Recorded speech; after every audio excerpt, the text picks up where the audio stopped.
Hello everyone. और आज मैं एक नई वीडियो के साथ आपके सामने आ चुका हूं। मैं हूं अभिषेक और आज हम बात करने वाले हैं उस टॉपिक के बारे में जिसको लेकर काफ़ी ज़्यादा परेशानियां हैं, काफ़ी ज़्यादा डाउट्स हैं।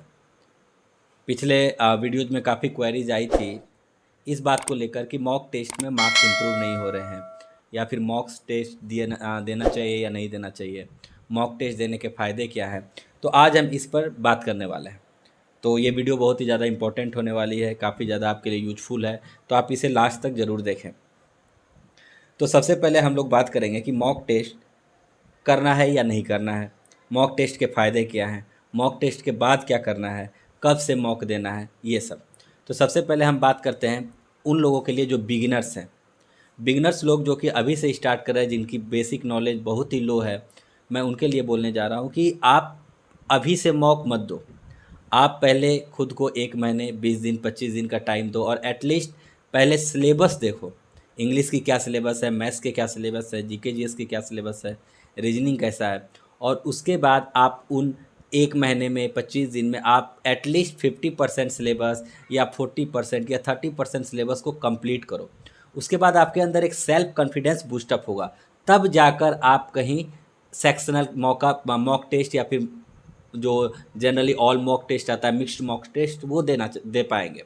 लेकिन मैं आपको यही सजेशन दूंगा कि आप सबसे पहले सेक्शनल मॉक टेस्ट दें।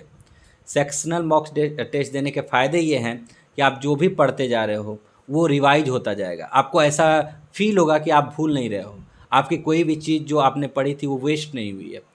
और उसके बाद जब आप सेक्शनल मॉक टेस्ट देने लगे, आपने कई सेक्शनल मॉक टेस्ट दिए, तो आपको अपने अंदर इम्प्रूव दिखाई पड़ेगा। नेक्स्ट चीज़ है कि आप वीकली या फिर मंथ में 2 मॉक टेस्ट देने की कोशिश करें। मॉक टेस्ट यानी मिक्स्ड क्वेश्चन, आप मॉक टेस्ट देने की कोशिश करें।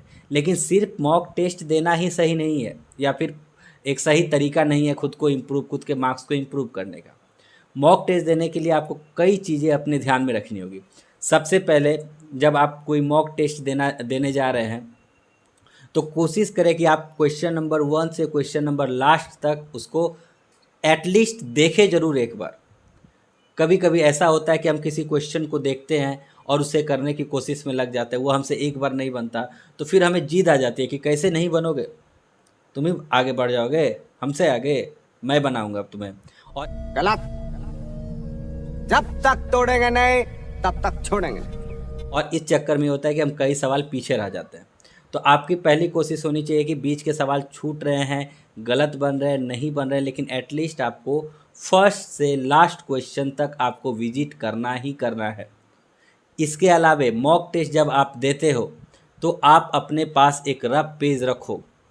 एक अच्छा रफ पेज, यानी कि अगर किसी कॉपी की बीच पेज आप निकाल लो या फिर बाज़ार में जिस्ता कॉपी मिलती है वो आप मंगा सकते हो। मॉक टेस्ट देने के बाद आप एनालाइज करो, एनालिसिस करो उस चीज़ का, ना केवल अनअटेम्प्टेड क्वेश्चंस, ना केवल इनकरेक्ट क्वेश्चंस, बल्कि उसके साथ साथ जो करेक्ट क्वेश्चंस हैं आप उसको भी एनालाइज करने की कोशिश करो। इसके फ़ायदे ये होंगे कि आप पता कर पाएंगे कि आपकी कौन सी स्टेप में गलती हुई है, कौन से कैलकुलेशंस ऐसे हैं जिसमें आप उतनी ज़्यादा स्पीड से नहीं कर पा रहे हैं। प्लस में इसके अलावा आप ये भी देख पाएंगे कि जिस क्वेश्चन को आपने इतने मिनट में बनाया है वो क्वेश्चन को बनाने का कोई नया तरीका या फिर कोई शॉर्ट ट्रिक है या नहीं। तो ये सारी चीज़ें करनी बहुत ज़रूरी है। मैंने देखा है लोग सिर्फ रॉन्ग क्वेश्चंस को ही कोशिश करते हैं या फिर अनअटेम्प्टेड क्वेश्चंस नहीं, आपको अटेम्प्टेड क्वेश्चंस भी देखने हैं कि क्या उसको बनाने का कोई छोटा तरीका है या नहीं। इसके अलावा आपके किसी भी क्वेश्चंस में, I am talking about all the 4 sections जो कि इस बार प्री और मेंस दोनों में आने वाले हैं, आप हर एक सेक्शंस के जिसमें आपको लगता है कि ये चीज़ें मुझे पता होनी चाहिए थी, मुझे पता नहीं है, उसको आप एक कॉपी में नोट करें। छोटे छोटे तरीके से शॉर्ट ट्रिक्स बनाकर उसको कॉपी में नोट करें।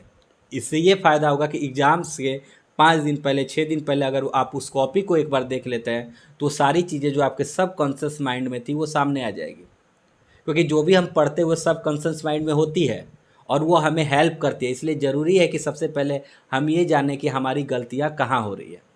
मॉक टेस्ट में अगर ये सारी चीज़ें आप अपनाते हैं तो आपके मार्क्स बिल्कुल 1 महीने में लगभग 1.5 गुने से 2 गुने बढ़ जाएंगे। जो लोग बिगिनर्स हैं मैं उनकी बात कर रहा हूँ। इसके अलावा अगर आपके मॉक टेस्ट में कम आते हैं तो आप कंपैरिजन बंद करो। आप कंपेयर मत करो किसके ज़्यादा आ रहे हैं, टॉपर्स के इतने क्यों आ रहे हैं, परसेंटाइल मेरे इतने कम क्यों हैं। आप ये कंपेयर करना बंद करो। आप सबसे पहले ये कोशिश करो कि मैं 100% दे पा रहा हूँ या नहीं, मैं क्वेश्चन के साथ तो नहीं लड़ रहा है। आप ये कोशिश करो। आप कोशिश करो कि आप सारे क्वेश्चंस को अटेम्प्ट करो। 1 बार नहीं बनेगा, 2 बार नहीं बनेगा, 3 बार नहीं बनेगा, आप हार मत मानो। ये नहीं कि आपसे नहीं बन रहा है तो आप सोच लो कि मुझसे होगा ही नहीं। ऐसी कोई चीज़ नहीं है जो आपसे नहीं होगी, तो फिर हार क्या मानना। आप बस एक काम करो, आप अपना 100% दो। आप सिर्फ कुछ बातों का ध्यान रखो। पॉइंट नंबर 1 कि आपको सारे क्वेश्चंस अटेम्प्ट करने हैं।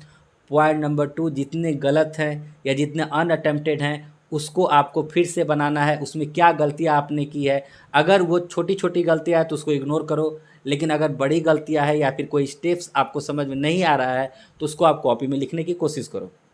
थर्ड चीज़ अगर बात करूं मैं तो थर्ड चीज़ के बारे में है कि आपने जो क्वेश्चंस अटैम्प्ट किए हैं जो आपके करेक्ट हैं आप उसको भी एनालाइज करो कि क्या इसको बनाने का कोई छोटा तरीका था।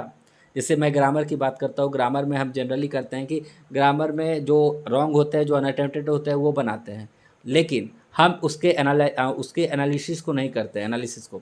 तो उसमें हमें ये होता है कि हम कुछ और सोचकर मान लीजिए आंसर दिया है वो सही हो गया, लेकिन उसको बनाने का तरीका गलत है या फिर बनाने का तरीका अलग है। उसको समझ उसके अलावे जैसे सिनोनिम की बात करें, एंटोनिम की बात करें, हमने जो मारा तुक्के से मारा वो सही हो गया, लेकिन उसमें जो 4 ऑप्शन है उसके मीनिंग को भी जानने की कोशिश कीजिए, क्योंकि वही क्वेश्चंस बाद में रिपीट होने वाले हैं।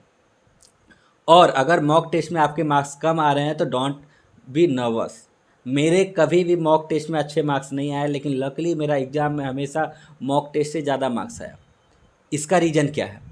इसका रीज़न एक ये भी है कि जब आप घर पे मॉक टेस्ट मारते हो तो आप पूरी तरह से रिलीफ फील करते हो। आपको जो क्वेश्चंस नहीं आता आप नहीं करते, आप 1 घंटे का मॉक 45 मिनट 50 मिनट में मारकर बंद कर देते हो। आप वो 10 मिनट एक्स्ट्रा देते भी नहीं। अगर वो आप 10 मिनट एक्स्ट्रा देते तो जो आपके सही क्वेश्चंस थे आप उसको फिर से एक बार देख पाते, जो आपको सही लग रहे थे लेकिन बाद में गलत हो गए सिली मिस्टेक्स के कारण। तो आप वहाँ पे पूरा समय देने की कोशिश करो। घर पे अगर आप पूरा घर पे समय देने लगोगे तो आपको खुद पता चल जाएगा कि समय का इस्तेमाल कैसे करना है। अच्छा, हमको सिखा रिया है। अच्छा। और लास्ट चीज़ मैं आपको बताना चाहूँगा, ये आपके एग्ज़ाम्स के लिए भी ज़रूरी है, मॉक टेस्ट के लिए भी ज़रूरी है कि आप सबसे पहले ईजी क्वेश्चन सॉल्व करो। मान लो आप रास्ते में हो, मैंने एक ये बातें कहीं से सुनी थी, वही मैं आपको बताने जा रहा हूँ। एक रास्ते में कई पत्थर गिरे हैं, छोटे से बड़े, बहुत बड़े, और हर एक पत्थर उठाने के अगर मान लो आपको 2 रुपये दिए जा रहे हो तो आप बड़े पत्थर पहले क्यों उठाओगे लिमिटेड टाइम में। आप कोशिश करो जितने छोटे पत्थर है पहले मैं उसे उठा लूँ, बड़े पत्थर बाद में देखे जाएंगे। तो आज के वीडियो में मैं इतना ही कहना चाहूँगा कि मॉक टेस्ट आप दो, सेक्शनल टेस्ट दो, इससे आपका जो जिसमें आपको प्रॉब्लम होती है जिस सेक्शन में, उसे वो आपका बहुत ज़्यादा क्लियर हो जाएगा। आप दूसरी बात, आप सारे क्वेश्चंस को अटेम्प्ट करो, आप चीज़ों को ध्यान में रखो, जो हार्ड क्वेश्चंस है, जो हार्ड ट्रिक्स है, जो आपको समझ में नहीं आता उसको कॉपी में नोट करो और एग्ज़ाम से 5 दिन पहले उसे पढ़ो। तो मैं जानना चाहूँगा कि आज का वीडियो आपको कैसा लगा और आपको इससे फ़ायदा हुआ या नहीं, तो आप कमेंट सेक्शन में इसको ज़रूर बताएं। और आगे मैं कुछ दिनों में एक इंग्लिश और मैथ्स पे भी डिफरेंट वीडियो लाने वाला हूँ। उसमें मैं बातें करूँगा कि उसको कम समय में कैसे उसकी तैयारी की जाए जिससे कि अच्छे मार्क्स आ पाएँ। चलिए तब मिलते हैं नेक्स्ट वीडियो में। अगर आपको अच्छी वीडियो लगी तो ज़रूर लाइक और सब्सक्राइब करें। Okay, bye everyone, best of luck.